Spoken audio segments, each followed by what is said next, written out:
যদি কোনো ব্যক্তি লা ইলাহা ইল্লাল্লাহ পাঠ করে, মুহাম্মদ রাসূলুল্লাহ পাঠ করে, অর্থাৎ আল্লাহকে এক ওয়াহদাহু লা শারীক বিশ্বাস করে, নবী মুস্তাফাকে নবীও বিশ্বাস করে, আল্লাহর হাবিবকে আখরি নবীও বিশ্বাস করে, কিন্তু সেই ব্যক্তির আকীদা যদি আল্লাহর ব্যাপারে কুফরি হয়ে যায়, নবী মুস্তাফার ব্যাপারে কুফরি হয়ে যায়, সে নিজেকে যতই মুসলমান বলুক সেই ব্যক্তি মুসলমান হবে না যতক্ষণ পর্যন্ত আল্লাহকে আল্লাহর মতো নবীকে নবীর মতো না মানবে, সেই ব্যক্তি মুসলমান হবে না। কথা আমার বুঝতে পারছেন বাবা?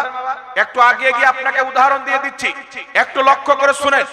আজ থেকে প্রায় 100-125 বছর পূর্বে পাকিস্তানের মাটিতে একটি জায়গা রয়েছে, যে জায়গাটির নাম হচ্ছে কাদিয়ান। সেই কাদিয়ানি একটা মৌলবী ছিল, যার নাম ছিল গোলাম আহমদ কাদিয়ানি। এই গোলাম আহমদ কাদিয়ানিকে আপনার লন্ডনের মাটিতে ইংরেজ, ইহুদি, খ্রিস্টানরা বসিয়ে কয়েকটা দালালকে ফিট করে কোটি কোটি টাকার ফান্ডিং করে তাকে নবী সাজালো। পাকিস্তানের মাটিতে এসে সেই ব্যক্তি নিজেকে নবী বলে দাবি করবে, কখনো মুহাম্মদ রাসূলুল্লাহ বলে, কখনো ঈসা নবী বলে। তাদের মান্যকারীকে যদি জিজ্ঞাসা করেন, তারা বলবে আমরা আল্লাহকে এক মানি, মুহাম্মদ সাল্লাল্লাহু আলাইহি সাল্লামকে শেষ নবী মানি, তবে গোলাম আহমদ কাদিয়ানিকে ঈসা আলাইহিস সালাম মনে করি। জোরে বলো নাউজুবিল্লাহ। এই জন্য পৃথিবীর মুসলমান তারাও নামাজ পড়ে, তারাও রোজা রাখে, তারাও হজ করে, তারাও যাকাত দেয়, তাদেরও মাদ্রাসা রয়েছে, তাদেরও কবরস্থান রয়েছে, তারাও জানাজা পড়ে দাফন করে, তারাও বুখারী মুসলিম পড়ায়, কিন্তু নবী মুস্তাফাকেও তারা আখরি নবী মনে করে। আমাদের নবী মুস্তাফাকেও তারা আখরি নবী মনে করে, আল্লাহকে এক মনে করে, কিন্তু আমাদের নবীর পর তাদের গোলাম আহমদ কাদিয়ানিকে নতুন নবী বানানোর কারণে যতই নামাজ রোজা পড়ুক উম্মাতে মুসলিমা তাদেরকে কাফির মনে করে, মুসলমান মনে করে না। কথা বুঝতে পারছেন কি পারেন না বাবা? তো আমি আল্লাহকে মানি, আমি নবীকে মানি, আমি মুসলমান। অতক্ষণ পর্যন্ত আপনি মুসলমান হবেন না যতক্ষণ পর্যন্ত আপনার আকীদা কুরআন হাদিস মোতাবেক না হবে। আপনি নিজেকে যতই মুসলমান বলেন, আপনি মুসলমান হবেন না। আরেকটা एग्जांपल দিয়ে দি বাবা। মুসলমান হওয়ার পর, কালেমা শরীফ পাঠ করার পর, নামাজি হওয়ার পর, রোজাদার হওয়ার পর, হাজী হওয়ার পর, গাজী হওয়ার পর, সব কিছু হওয়ার পর একটি কারণে যদি জরুরিয়াতে দিনের একটা জিনিসকে কোনো ব্যক্তি অস্বীকার করে দেয়, নামাজ রোজা হজ যাকাত থাকতেও সেই ব্যক্তি কাফির হয়ে যাবে। এর কারণটা কি বিরাদর ইসলাম? আল্লাহ পাককে আল্লাহর সমস্ত কামালাত, আল্লাহর সমস্ত কুদরত, আল্লাহর সমস্ত সিফাত, আল্লাহর সমস্ত গুণাবলীর সাথে যেই ব্যক্তি আল্লাহকে মানবে সেই ব্যক্তির তাওহীদ মানা হলো। আর নবী মুস্তাফাকে আল্লাহর দেওয়া সমস্ত বৈশিষ্ট্য, আল্লাহর দেওয়া সমস্ত গুণাবলী, আল্লাহর দেওয়া পাওয়ার, আল্লাহর দেওয়া ক্ষমতা, যা কিছু আল্লাহ পাক আমার নবী মুস্তাফাকে দিয়েছে, ওই সমস্ত কামালাতের সহিত, ওই সমস্ত সৌন্দর্যের সহিত, পাওয়ারের সহিত যেই ব্যক্তি নবী মুস্তাফাকে আল্লাহর রাসূল মানবে সেই ব্যক্তি হবে মুসলমান। এই দুটা কথাকে মনে রাখেন। আর কয়েকটা উদাহরণ আপনাকে দিয়ে দিই, একটু আগিয়ে চলেন। পৃথিবীর মুসলমান, আল্লাহ তাবারাক ওয়া তাআলা সর্বপ্রথম এই পবিত্র কোরআন পাকে কাকে কাফির বলে ঘোষণা করেছেন? ইবলিসকে কাফির বলে ঘোষণা করেছেন। কাকে? ইবলিসকে। ইবলিসের কি নামাজ ছিল না? 90 কোটি বছর ইবাদত করেছিল, তার প্রত্যেকটা ইবাদত খোদার দরবারে কবুল হয়ে গেছিল। ফারিস্তাদের শিক্ষকতা করত, আলিম কি ছিল না? ফারিস্তারা তার কাছে পড়াশোনা করত, জান্নাতের ভিতরে থাকতো, আল্লাহর আরশের তাওয়াফ করত। এই ইবলিসকে আল্লাহ হুকুম করলেন উসজুদু লি আদম, আদমকে সিজদা করো। ইবলিস বলেছিল আমি আদমকে সিজদা করব না। আল্লাহ তাবারাক ওয়া তাআলা তাকে জিজ্ঞাসা করেছিলেন তুমি কেন সিজদা করবে না? ইবলিস বলেছিল আমাকে তুমি আগুন দিয়ে তৈরি করেছো, আদমকে মাটি দিয়ে তৈরি করেছো, আমি আদম চাইতে উত্তম। এই কথা যেমনই বলেছিল, আল্লাহ তাবারাক ওয়া তাআলা কিয়ামত পর্যন্ত তাকে শয়তান মারদুদ বলে ঘোষণা করেছেন। তার নামাজ তাকে বাঁচাতে পারেনি, তার শিক্ষকতা তাকে বাঁচাতে পারেনি। যদি নামাজ কাউকে বাঁচিয়ে নিত তো ইবলিস বাঁচত কি বাঁচত না বাবা? তো নামাজ কখন কাজে আসবে? যখন আপনার ঈমান ঠিক থাকবে, আকীদা ঠিক থাকলে নামাজ কাজে আসবে, রোজা কাজে আসবে, হজ কাজে আসবে, যাকাত কাজে আসবে। আর যদি আকীদার মধ্যে কুফরি হয়ে যায়, 90 কোটি বছরের ইবাদত যদি কবুল হয়ে যায়, আল্লাহ সেই ইবাদতকে ধ্বংস করে আপনাকে জাহান্নামী বানিয়ে দেবে। ইবলিসের প্রত্যেকটা ইবাদত কবুল ছিল। বুঝানোর উদ্দেশ্য হচ্ছে বাবা, কাবাতে ইমামতি কে করে, মসজিদে নববীতে ইমামতি কে করে? মনে রাখবেন, পৃথিবীর মুসলমান জামে আজহার থেকে পড়ে কে এসেছে? দুনিয়ার কোথাকার পড়ালেখা বাদ দেন, যেই ইবলিস ফেরেশতাদেরকে পড়াতো তার কি জ্ঞান ছিল না? কথা বলতে হবে। এই পৃথিবীতে যে যেখানে পড়ুক সে তো মানুষের কাজ বলেছে, কিন্তু ইবলিস নূরের তৈরি ফেরেশতাকে পড়াতো। আর 90 কোটি বছরের ইবাদত, কোথাও তার নাম জাহিদ, কোথাও আবিদ, কোথাও কি কি নাম আল্লাহ পাক তাকে উপাধি দিয়েছিলেন। কিন্তু আল্লাহ বললেন আদমকে সিজদা করো, সেই ব্যক্তি আদমকে সিজদা করলো না, বলল আমি তার চাইতে উত্তম, আমি আদমকে সিজদা করব না। পৃথিবীর মুসলমান, আল্লাহ পাক বললেন না 90 কোটি বছরের ইবাদত করেছো, যাও তোমাকে ক্ষমা করে দিলাম। আল্লাহ পাক বললেন না শত শত বছর, হাজারো বছর আমার ফেরেশতাকে পড়িয়েছো, যাও তোমাকে ক্ষমা করে দিলাম। আল্লাহ পাক বললেন না আমার আরশের তাওয়াফ করেছো হাজারো বছর, তার বরকতে ক্ষমা করে দিলাম। বরং আল্লাহ তাবারাক ওয়া তাআলা কিয়ামত পর্যন্ত তার প্রতি কুফরির ফতোয়া দিয়ে তাকে শয়তান ঘোষিত করে মহান রব্বুল আলামিন সারা পৃথিবীকে একটা শিক্ষা দিয়ে দিয়েছে, তোমার ইবাদত যতই থাক, যদি তোমার অন্তরে নবীদের আদব না থাকে, তোমার ইবাদত ধ্বংস হয়ে যাবে, তুমি মুসলমান থাকতে পারবে। এই শিক্ষা আল্লাহ দিয়েছেন। যত ইবাদত হোক, যদি ইশকে রাসূল না থাকে, আদাবে রাসূল না থাকে, আপনার ইবাদত ধ্বংস হয়ে যাবে, ইবাদত বরবাদ হয়ে যাবে। এই জন্য পৃথিবীর মুসলমান, আমার আপনার নবী মুস্তাফা সাল্লাল্লাহু আলাইহি ওয়াসাল্লাম একদিন গনিমতের মাল বন্টন করছেন। গনিমতের মাল কাকে বলা হয়? কাফিরদের সাথে মুসলমানদের যুদ্ধ হলো, কাফির মরে গেল, তাদের যেগুলি সামান সেগুলোকে গনিমতের মাল বলা হয়। আল্লাহ তাবারাক ওয়া তাআলা মুসলমানদের জন্য গনিমতের মালকে হালাল করেছেন। একটু আমার দিকে তাকান, মনোযোগ সহকারে শ্রবণ করেন। ঈমান কাকে বলে বুঝেন। আল্লাহর কসম খেয়ে বলি, বুখারী, মুসলিম, তিরমিজি, আবু দাউদ, পৃথিবীতে যত হাদিসের কিতাব আছে, পৃথিবীর মুসলমান এই আকীদা চূড়ান্তভাবে প্রমাণ রয়েছে। যদি কোনো ব্যক্তি আকীদা সঠিক রেখে নিজের কবরে চলে যায়, পাপের বোঝাও যদি থাকে, এক না একদিন নবীর সুপারিশ পেয়ে জান্নাতে যাবে। আর যদি আকীদা খারাপ হয়, ইবাদত যদি হাজারও থাকে, সেই ব্যক্তি চিরস্থায়ী জাহান্নামী হবে। ঈমানটা যদি থাকে, পাপ আছে, এক না একদিন জান্নাতে যাবেন। আর যদি ঈমান না থাকে, আকীদায় গন্ডগোল হয়ে যায়, তাহলে আপনি চিরস্থায়ী জাহান্নামে থাকবেন। একটু লক্ষ্য করে শুনেন, আমার নবী গনিমতের মাল বন্টন করছেন। যারা বদরি সাহাবী, যেই সমাতে হাজার কাফির একদিকে দাঁড়িয়ে আছেন, 313 জন সাহাবী আমার আপনার নবীর পক্ষে দাঁড়িয়ে আছেন। আল্লাহর নবী বলছেন, সাহাবী আজ তোমাদেরকে লড়াই করতে হবে। আল্লাহর কসম, একজন সাহাবী পিছে হটেননি। সমস্ত সাহাবী নবী মুস্তাফার কথা শুনে ময়দানে ঝাঁপিয়ে পড়েছিলেন। তাই আল্লাহ তাবারাক ওয়া তাআলা ওই বদরি সাহাবীদের মর্যাদা বাড়িয়ে দিয়েছেন। জোরে বল সুবহানাল্লাহ। নবী পাক গনিমতের মাল বন্টন করছেন। লক্ষ্য করে শুনেন, আজকে আপনারা কার পিছে নামাজ পড়ছেন?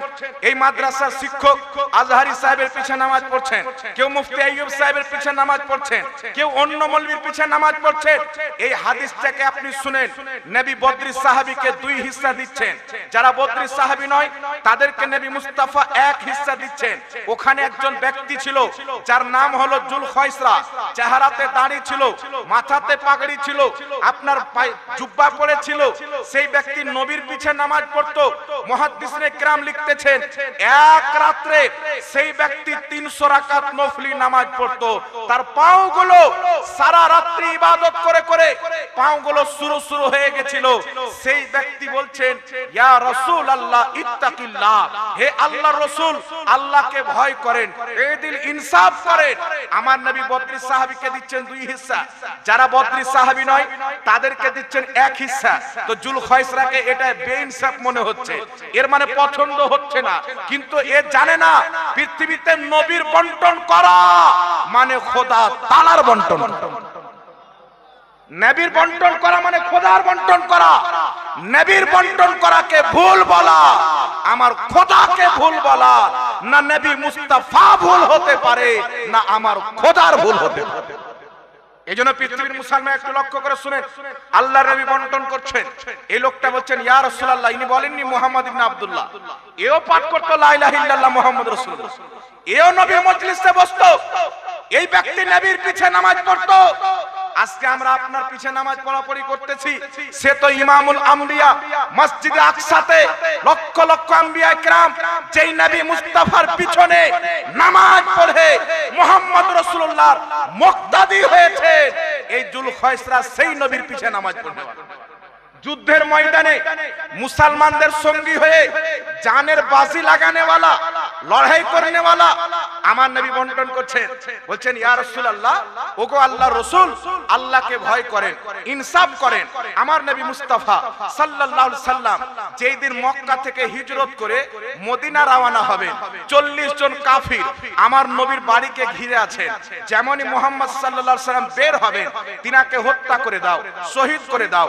আমার নবী মুস্তাফা হাতে পাথর নিয়ে কাফিরদের দিকে ছুড়ে দিলেন, তাদের সামনে দিয়ে চলে গেলেন। কাফেররা বুঝতে পারলো না। আমার আল্লাহ পাক আয়াত অবতীর্ণ করে বলছেন, এই নবী মুস্তাফা ওই হিজরতের রাত্রিতে যেইগুলি পাথর তুমি কাফিরের দিকে নিক্ষেপ করেছিলে ওটা তুমি করনি, আমি আল্লাহ নিজেই নিক্ষেপ করেছিলাম। নবীর পাথর ফেলাকে আল্লাহ বলছেন আমি ফেলেছিলাম।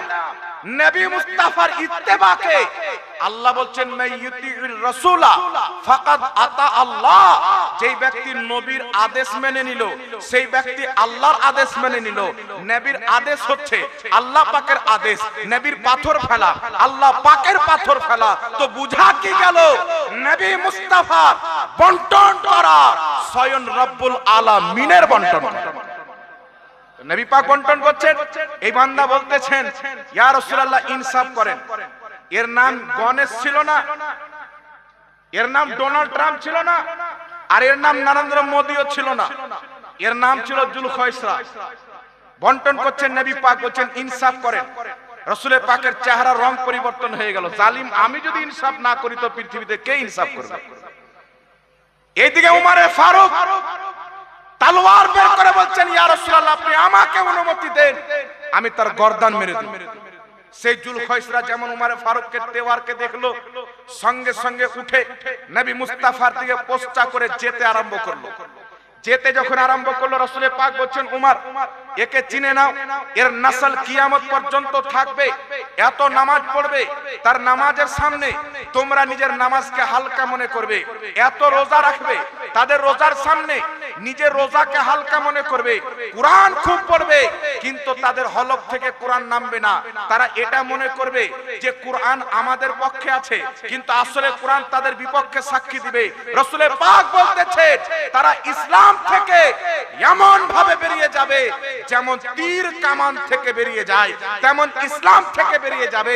এই পৃথিবীর মুসলমান নবীর পিছনে যোহর পড়নে वाला, আসর পড়নে वाला, মাগরিব পড়নে वाला, নবী মুস্তাফার পক্ষে যুদ্ধের ময়দানে জানের বাজি লাগিয়ে লড়াই করনে वाला, এক রাত্রিতে 300 রাকাত নফলি নামাজ পড়নে वाला রাসূলের পাক বলছেন ইসলাম থেকে বেরিয়ে যাবে যেমন তীর কামান থেকে বেরিয়ে যায়।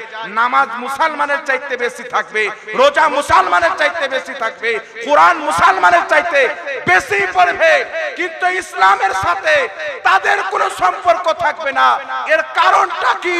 এদের কাছে সব থাকবে, মুহাম্মদ রাসূলুল্লাহর আদব থাকবে না। নামাজ রোজা সব থাকবে, নবী মুস্তাফার আদব থাকবে না। আর যেই ব্যক্তির অন্তরে মুহাম্মদ রাসূলুল্লাহর আদব থাকবে না, ইবাদত যতই করুক সেই ব্যক্তি মুসলমান হতে পারে না। কথা আমার বুঝতে পারছেন কি পারেন না বাবা? এটা বুঝানোর উদ্দেশ্য হচ্ছে নামাজ দেখলে মুসলমান বলা যাবে না, তার আকীদা দেখতে হবে। যারা নবী মুস্তাফার ওসিলাকে শিরকের ফতোয়া দিয়েছে তারা আবু জেহেলের দলের লোক হতে পারে, আবু বকর সিদ্দিকের দলের লোক হতে পারে না। আর কিয়ামত পর্যন্ত পৃথিবীর মাটিতে এমন কোন মায়ের লাল জন্ম নেয়নি আর নিবে না যারা নবী মুস্তাফার ওসিলাকে শিরক প্রমাণ করবে। খোদার ইজ্জতের কসম খেয়ে বলি, নবী মুস্তাফার ওসিলা মানুষ তো মানুষ, আমার আল্লাহ পাক কুরআন দিয়েছেন মুস্তাফার ওসিলাতে দিয়েছেন, নামাজ দিয়েছেন মুস্তাফার ওসিলাতে দিয়েছেন। পৃথিবীতে যা পাওয়া গেছে মুহাম্মদ রাসূলুল্লাহর ওসিলাতে পাওয়া গেছে।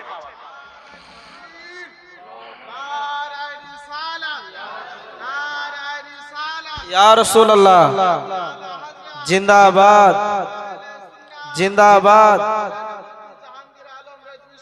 जिंदाबाद। আজ পৃথিবীর মুসলমান নবী পাকের ওসিলাকে শিরক মনে করে কিছু লোক নিজেকে মুসলমান প্রমাণ করতে চায়। আছে কোন মায়ের লাল নবী মুস্তাফার ওসিলা নিয়ে ময়দানে সুন্নিদের সাথে মুনাজারা করবে?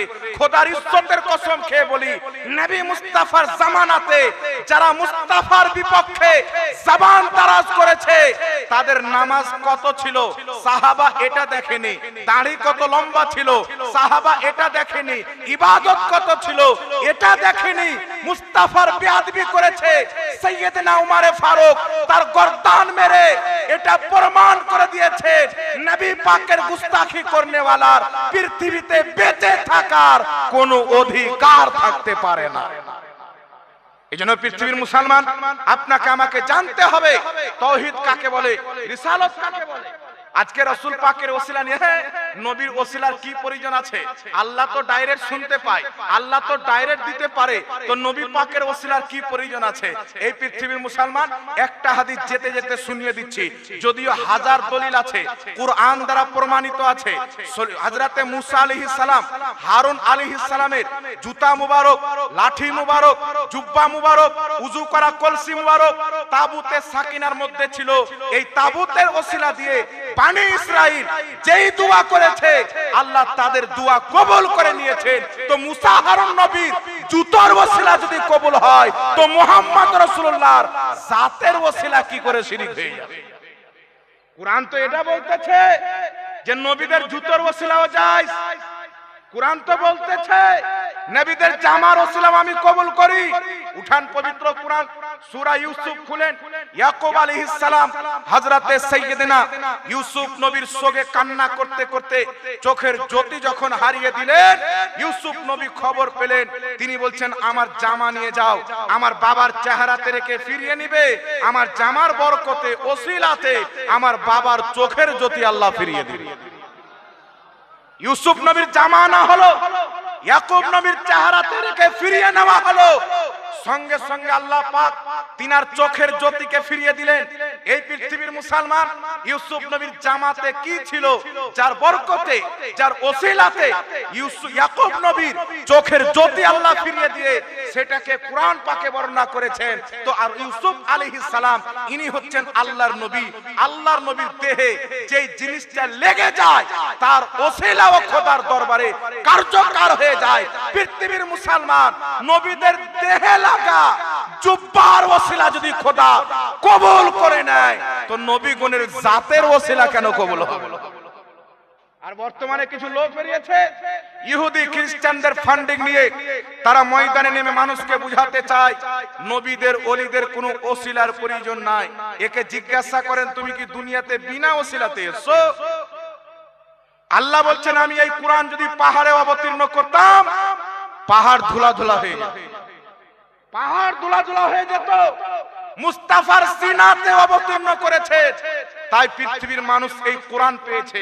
আল্লাহ নামাজ ফরজ করবেন, মেরাজে ডেকে নামাজ দিয়ে পাঠাচ্ছেন, রোজা ফরজ খোদা করছেন, প্রচার মুস্তাফার দরবার দিয়ে হচ্ছেন, কোরআন খোদা অবতীর্ণ করছেন, প্রচার মুস্তাফার দরবার দিয়ে হচ্ছেন।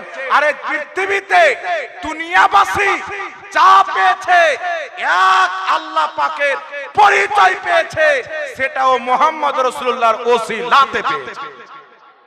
আল্লাহ কে বলেছেন? আমার নবী আসেননি, মূর্তির পূজা হচ্ছে, কাবা ঘরে 300 চাইতে বেশি মূর্তি রেখে ইবাদত করা হচ্ছে, চন্দ্রের পূজা, সূর্যের পূজা, পাথরের পূজা। কে আসলো মক্কার মাটিতে? আমেনার ঘরে, যিনি পৃথিবীবাসীকে তাদের মূল উদ্দেশ্য এক আল্লাহ পাকের পরিচয় করিয়ে দিলেন। তিনি অন্য কেউ নয়, মুহাম্মদ রাসূলুল্লাহ। এই মুহাম্মদ রাসূলুল্লাহর ওসিলাতে এক আল্লাহর পরিচয় পাওয়া গেছে। জোরে বল সুবহানাল্লাহ। আর আজকে পৃথিবীর মুসলমান কিছু মাতাল সমাজের মধ্যে বেরিয়েছে, এরা বলছে নবীর ওসিলা চলে না, নিজেকে বলছে মুসলমান। তাদের কিতাবে লিখছে তাকওয়াতুল ইমানে, আহলে হাদিসের মুজাদ্দিদ ইসমাইল তাহলভী লিখতেছে নবী পাককে ওসিলা মনে করা এটা হলো আবু জেহেলের চাইতে বড় মুশরিক হয়ে যাবে। নবীর ওসিলাকে শিরক লিখেছে, কিন্তু আমার নবী কি শিক্ষা দিয়েছে? কিতাব খুলেন, ইমাম হাইসামির লেখা কিতাব, হাদিসের কিতাব মাজমাউজ জাওয়াইদ, এই কিতাবের মধ্যে ইমাম হাইসামি হাদিসটি লিপিবদ্ধ করেছেন। একই হাদিস ইমাম সামহুদি রাহমাতুল্লাহ আলাইহি আল ওয়াফা বে আখবারে দারিল মুস্তাফা কিতাবে উল্লেখ করে তিনি নিজেই বলতেছেন সানদহু জাইয়্যিদুন, এই হাদিসের সনদ হচ্ছে সহিহ। ইমাম হাকিম সহিহ বলে মত প্রকাশ করেছেন। ইমাম ইবনে হিব্বান হাদিসটিকে সহিহ মেনেছে। হাদিসটি কি? আমার আপনার নবী মুস্তাফা সাল্লাল্লাহু আলাইহি ওয়াসাল্লাম হযরতে আলীর মাকে দাফন করার পর তিনার কবরের পাশে দাঁড়িয়ে আমার নবী দোয়া করছেন, আল্লাহ তুমি আমার মায়ের মাগফিরাত করো, তার কবরকে প্রশস্ত করো, বিহাক্কে নবিয়্যিকা, তোমার নবী আমার ওসিলায়, ওয়াল আম্বিয়া আল্লাযীনা মিন ক্বাবলি, এবং পূর্বে যত নবী গত হয়ে গেছেন ওই সমস্ত নবীর ওসিলায় আমার দোয়া কবুল করে নাও। আমার নবী কি দোয়া করতেন? সহিহ হাদিস, ইমাম সামহুদি সহিহ বলছেন, ইমাম হাকিম বলছেন সহিহ, ইমাম ইবনে হিব্বান বলছেন সহিহ। রাসূল পাক দোয়া করছেন, কি দোয়া করছেন? বিহাক্কে নবিয়্যিকা ওয়াল আম্বিয়া আল্লাযীনা মিন ক্বাবলি, তোমার নবী আমি মুস্তাফার ওসিলায় আর পূর্বে যত নবী গত হয়েছে ওই সমস্ত নবীর ওসিলায়।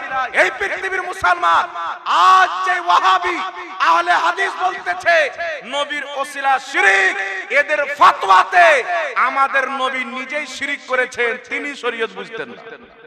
এই হারামখোররা শরীয়ত বেশি বুঝে গেছে। নবী যেটা দোয়া করছেন পূর্বের সমস্ত নবী যারা ইন্তিকাল করেছেন, কবরস্থ হয়েছেন, তাদের ওসিলা দিয়ে আমার নবী দোয়া করছেন, বিশুদ্ধ হাদিস দ্বারা প্রমাণিত। আর আজ ওয়াহাবি মতবাদ প্রচার করছে না নবীর ওসিলা চলবে না ওলির ওসিলা চলবে। এই পৃথিবীর মুসলমান আমার নবী মুস্তাফা পূর্বের প্রত্যেক নবীর ওসিলা নিয়ে একটা আকীদা দিয়েছে, কিয়ামত পর্যন্ত নবীদের ওসিলাতে দোয়া করা এটা মুহাম্মদ রাসূলুল্লাহর সুন্নাত বানিয়ে দিয়েছে।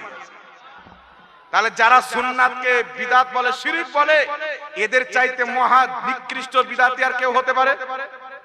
জোরে বলে। যাদের ফতোয়াতে নবী মুশরিক প্রমাণ হয় এরা মুসলমান হবে? উঠান কিতাব, আহলে হাদিসদের জগতের প্রথম কিতাব মুহাম্মদ বিন আব্দুল ওয়াহাব নজদি, যাকে তারা নিজের কিতাবে মুজাদ্দিদ লিখেছে। এই মুহাম্মদ বিন আব্দুল ওয়াহাব নজদি যার নিসবতে তাদেরকে ওয়াহাবি বলা হয়, তার লেখা কিতাব কিতাবুত তাওহীদের মধ্যে মুহাম্মদ বিন আব্দুল ওয়াহাব নজদি লিখতেছে আদম আলাইহিস সালাম উনিও শিরক করেছেন। আদম নবীর প্রতি শিরকের ফতোয়া দিয়েছে। এরা শুধু মুসলমানকে নয়, এরা বলছে ওসিলা নেওয়া শিরক, কিয়াম করা শিরক। আমি আপনাদেরকে বলতে চাই, পৃথিবীতে কোনো মায়ের লাল যদি থাকে, আহলে হাদিসরা ফেস টু ফেস বসে আমাদের সুন্নিদের একটা আকীদাকে যদি শিরক প্রমাণ করতে পারে, তার গোলামি করতে প্রস্তুত আছি। আর এটাও চ্যালেঞ্জ করছি, পৃথিবীর কোন আহলে হাদিস আমাদের সামনে বসে নিজেকে মুসলমান প্রমাণ করতে পারবে থাকলে রেডি করো, বহরমপুরের মাটিতে হয়ে যা।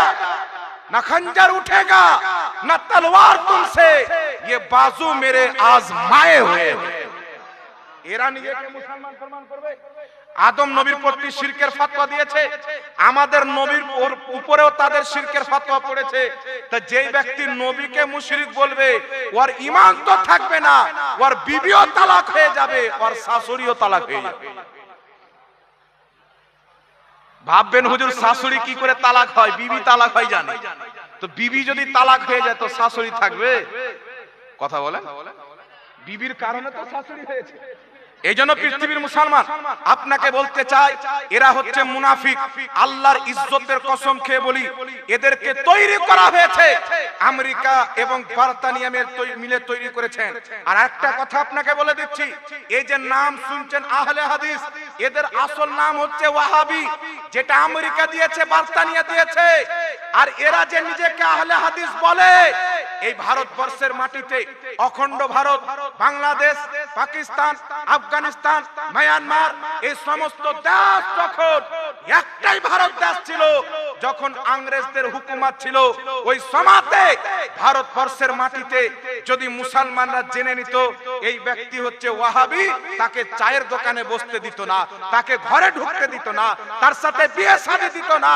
এই জন্য তারা ইংরেজদের কাছে গিয়ে তাদের হাত পা ধরে বলেছিল, আমাদের ওয়াহাবি নামটা চেঞ্জ করে দেন। আল্লাহর কসম খেয়ে মাথায় হাত দিয়ে বলতেছি, এই আহলে হাদিস নাম ইংরেজদের অনুমতি পাওয়ার পর তারা লিখতে আরম্ভ করেছে মুসলমান। কোথায় লেখা আছে? এটা আমাদের কিতাবে লেখা নাই। আহলে হাদিসদের ইমাম সানাউল্লাহ আমৃতসরি সিরাতে সানাইয়ার মধ্যে লিখছে, আহলে হাদিস নাম ইংরেজ গভর্নমেন্টের পা হাত দাবিয়ে আমরা এই নামটা নিয়েছি। আহলে হাদিসদের কিতাব ফাতাওয়া সানাইয়ার মধ্যে লেখা আছে, আহলে হাদিস নাম ইংরেজরা দিয়েছে।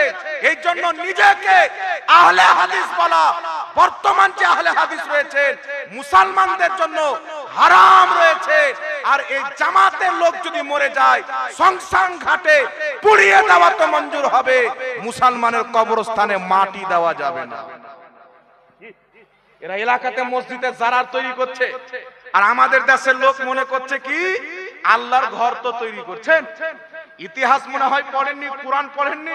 এই পবিত্র কোরআন সূরা আরাফ খুলেন, আল্লাহ তাবারাক ওয়া তাআলা যখন আমার নবী মুস্তাফা অসংখ্য মুনাফিককে মসজিদ থেকে বের করে দিলেন, আমার দিকে তাকান, মসজিদ থেকে নবী নাম নিয়ে বের করে দিলেন, এই অমুকের বেটা অমুক বেরিয়ে যাও, অমুকের বেটা অমুক বেরিয়ে যাও। কাদেরকে? যারা নবীর পিছে নামাজ পড়তেন, রাসূলুল্লাহর পক্ষে যুদ্ধের ময়দানে অংশগ্রহণ করত। আর এই লোকেরা বাইরে গিয়ে নবীর বদনাম করত। নবী পাক বের করে দিলেন। বের হওয়ার পর আল্লাহর নবীর মসজিদ থেকে মাত্র কিছুটা দূরে তারা একটা মসজিদ তৈরি করলো। মসজিদ তৈরি করার পর আমার আপনার নবীকে ডাকতে আসলো, ইয়া রাসূলুল্লাহ, ইয়া হাবিবাল্লাহ, আমাদের মসজিদে নামাজ পড়ে একটু উদ্বোধন করে দেন, আমাদের মসজিদ উদ্বোধন করে দেন। আল্লাহ পাক আয়াত নাযিল করলেন, হাবিব, ওই মসজিদে যাওয়া যাবে না, ওটা বাইতুল্লাহ নয়, ওটা হচ্ছে মসজিদে জারার, ওটা শয়তানের ঘর, ওরা ইবাদতের জন্য নয়, মুসলমানের মধ্যে বিভাজন সৃষ্টি করার জন্য মসজিদ তৈরি করেছে। আজ বলেন এই মসজিদ কি নাপাক? এলাকায় মসজিদ থাকে, ওটা কি নাপাক? ওটা কি মন্দির? যে তাদের পছন্দ হয় না, বাইরে গিয়ে হারামের টাকাতে মসজিদ তৈরি করছে, সৌদির ফেতরার টাকাতে, যাকাতের টাকায় মসজিদ তৈরি করছে, আর দুই একটা যুবককে নিয়ে গিয়ে ভুলভাল পড়াচ্ছে। মায়ের দুধ পান করে থাকলে যুবকদের সাথে কেন আমাদের সাথে মোকাবিলা করো? তোমার মুসলমান প্রমাণ করা অসম্ভব হয়ে যাবে। এই মসজিদ তৈরি করেছে সমাজে ফিতনা তৈরি করার জন্য। বেটাকে নিয়ে গিয়ে ওয়াহাবি বানাবে, বেটা বাপের সাথে ঝগড়া করবে, মায়ের সাথে ঝগড়া করবে। কসম খোদা, 1450 বছর পূর্বে মক্কাতে যে মুনাফিকরা মসজিদে জারার তৈরি করেছে, আজকে তার সুন্নাত আমল করে ওয়াহাবি মতের লোক মসজিদে জারার তৈরি করছে। আমার নবী মুস্তাফা ওই মসজিদের ব্যাপারে আদেশ দিয়েছিলেন, এই মসজিদকে আগুন লাগিয়ে জ্বালিয়ে তহস নহস করে দাও। এটা খোদার ঘর নয়, এটা হচ্ছে শয়তানের ঘর। আর আপনি আজকে কি মনে করছেন দু চারটা ছেলে মিলে একটা মসজিদ তৈরি করে দিলে এটা মসজিদ, এটা মসজিদে যারা, এটা শয়তানের ঘর, এটা খোদার ঘর নয়। এই জন্য পৃথিবীর মুসলমান কেমন করে শয়তানের ঘর? আপনি বলেন যেই দলের লোক আদম আলাইহিস সালামের প্রতি শিরকের ফতোয়া দিয়েছে, যার ফতোয়া শিরকের আমাদের নবীর প্রতি পড়ে, আপনারা বলেন সেই লোকটা কি মুসলমান থাকবে? কথা বলেন। শুধু তাই নয়, শুনেন, এখানে অনেক মিডিয়ার লোক এসে রেকর্ডিং হচ্ছে, কোন মায়ের লাল একটা হাওয়ালা ভুল প্রমাণ করে দিলে যেটা চোরের শাস্তি সেটা আমার শাস্তি হবে। উঠান কিতাব, আহলে হাদিসদের কিতাব ইকরোসা, এই ভারতবর্ষের মাটিতে সর্বপ্রথম আহলে হাদিসদের যে কিতাবটা ছাপা হয় ওই কিতাবটির নাম হচ্ছে তাকওয়াতুল ঈমান। এই কিতাবের লেখক ইসমাইল দেহলভী এই কিতাবে ইকরোসা কিতাবের 13 পৃষ্ঠার মধ্যে লিখেছে আল্লাহ তাবারাক ওয়া তাআলা ঝুট বল सकता है, আল্লাহ তাআলা মিথ্যা বলতে পারে। রেকর্ডিং করেন। যদি আমি মিথ্যা বলে থাকি খোদার কসম খেয়ে বলি, আমার বাবার যদি মওতের খবর আছে তারপরে কেউ যদি এই বিষয় নিয়ে মুনাজারা করতে ডাকে, আমার বাবার মাটিটা পরে দেব, মুনাজারাটা আগে করব। রেকর্ডিং করেন। তাদের ইমাম লিখতেছে আল্লাহ তাআলা মিথ্যা বলতে পারে। এত জঘন্য আকীদা লালন করার পর তুমি বুকে হাত বানা কোন কথা, আমিন জোরে কোন কথা? তুমি যদি কাবা ঘরের মধ্যে সাজদারত অবস্থায় মরে যাও, খোদার কসম খেয়ে বলি তুমি কাফির হয়ে মরবে, মুসলমান হয়ে মরবে না। আজ পর্যন্ত কোন ইহুদি বলতে পারেনি আল্লাহ মিথ্যা বলতে পারে, কোন খ্রিস্টান বলতে পারেনি আল্লাহ মিথ্যা বলতে পারে, হিন্দু বলতে পারেনি, ব্রাহ্মা মিথ্যা বলতে পারে, বৌদ্ধ বলতে পারেনি যে বুদ্ধিস্ট মিথ্যা বলতে পারে। আজ পর্যন্ত কোন শিখ বলেনি যে গুরু নানক মিথ্যা বলতে পারে। এই নিকৃষ্ট মাখলুক ওয়াহাবি নিজের কিতাবে লিখেছে যে আল্লাহ তাআলা মিথ্যা বলতে পারে। আর আমাদের যুবক হাত বানার হাদিস দেখছে, আমিন বলার হাদিস দেখছে। এটা মৌলভী সাহেবকে দেখছি হাদিস পড়ছে। আল্লাহ নবী বলছেন যে ব্যক্তি আমিন বলা থেকে জ্বলে সে হচ্ছে ইহুদি, ইহুদিরা আমিন বলা থেকে জ্বলে। তো ওরা বলছে যে আমরা জোরে আমিন বলি, সুন্নিরা জ্বলে। আমরা আমিন বলা থেকে জ্বলি না, কুকুরের মতন যারা আমিন বলে তাদের দেখে জ্বলি। তুমি মানুষের মতন আমিন বলো, কোনো আপত্তি নাই। আর কোন মায়ের লাল পৃথিবীতে আছে জাস্তে আমিন বলাকে ভুল প্রমাণ করবে? এরকম কোন মায়ের লাল জন্ম হয়নি মুসলমান। আমার নবী আস্তে আমিন বলেছেন। আর তুমি যে জোরে আমিন বলার হাদিস দেখাচ্ছ, হাদিস নাও খুলো।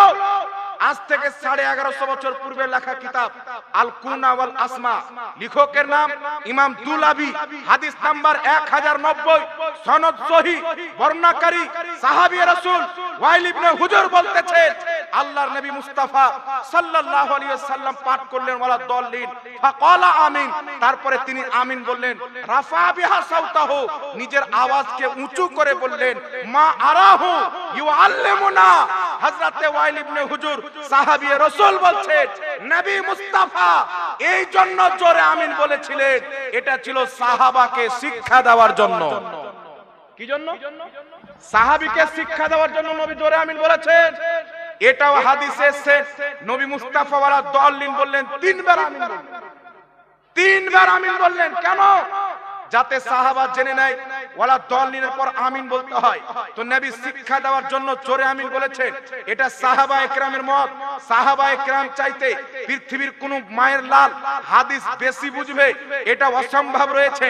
কিন্তু আমার নবী মুস্তাফার প্র্যাকটিক্যালি আমল কি ছিল? মুসনাদে আহমদে ইমাম আহমদ বিন হাম্বল তিনি কম বেশি 10 লক্ষ হাদিসের হাফিজ ছিলেন। সহিহ সনদে এই কিতাবে হাদিসটি এনেছেন।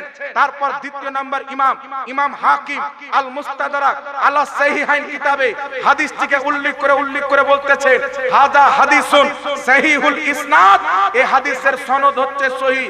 একই বর্ণনাকারী সাহাবী রাসূল ওয়াইল ইবনে হুজর বলতেছে কারা আন নবী সাল্লাল্লাহু আলাইহি ওয়াসাল্লাম গায়রিল মাগদুবি আলাইহিম ওয়ালা দাল্লিন ফাকালা আমিন খাফাদা বিহা সাউতাহু। হযরতে ওয়াইল ইবনে হুজর বলছেন আল্লাহর নবী মুস্তাফার প্র্যাকটিক্যালি আমল ছিল, উনি যখন গায়রিল মাগদুবি আলাইহিম ওয়ালা দাল্লিন পাঠ করতেন আমিনটা আস্তে বলতেন। জোরে বল সুবহানাল্লাহ। তো জোরে আমিন বলার উদ্দেশ্য কি ছিল বাবা? শিক্ষা দেওয়ার জন্য যে এখানে আমিন বলতে হয়, প্র্যাকটিক্যালি আমিন চলে আসতে বলা। আর আমার নবী আসতে আমিন বলেছেন, আর আমার নবীর একটা সহিহ হাদিসকে অস্বীকার করে, একটা সুন্নাতকে অস্বীকার করে এই পৃথিবীর মুসলমান 500 জন ফুকাহায়ে কেরাম আওরঙ্গজেব বাদশাহ রাহমাতুল্লাহ আলাইহি ভারতবর্ষের মাটিতে 500 জন ফুকাহায়ে কেরামকে পৃথিবীর কোনা কোনা থেকে হাজির করে 500 জন ফুকাহা ঐক্যমত হয়ে ফতোয়া দিয়েছে নামাজে আসতে আমিন বলা নবী মুস্তাফার সুন্নাহ। জোরে বল সুবহানাল্লাহ। নবী পাক জোরে বলেছেন, নবী পাক জোরে আমিন বলেছেন। এটা ছিল শিক্ষা দেওয়ার জন্য। আপনারা জ্ঞানীগুণী লোক, এডুকেটেড লোক এখানে বসে আছে, অনেক কলেজের আপনার ইউনিভার্সিটির স্টুডেন্ট বসে আছে, আপনারা বুদ্ধিজীবী মানুষ।